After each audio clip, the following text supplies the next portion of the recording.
કહેશો ઠાકરજીભાઈ, આજે રબારી સમાજનું મહાસંમેલન થયું અને તેમાં એક બંધારણ ઘડાયું છે?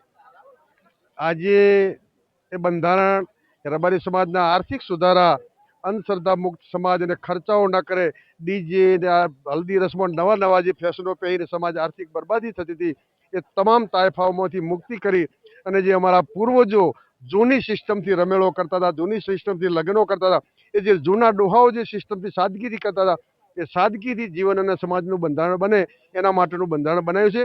સમાજ માટે સોનાનો સૂર્ય ઉગશે અને કરોડો રૂપિયા બચશે. આમાં સૌથી વધારે મહિલાઓએ ભાર મૂક્યો છે, મહિલાઓ ઉપર.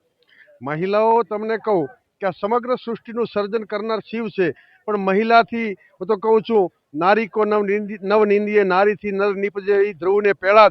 મહિલાઓ જ આ દેશનો આ મહાન સંતો પેદા કર્યા હોય, શૂરવીરો હોય, તો મહિલાઓ એમના કુખેથી પેદા કરે.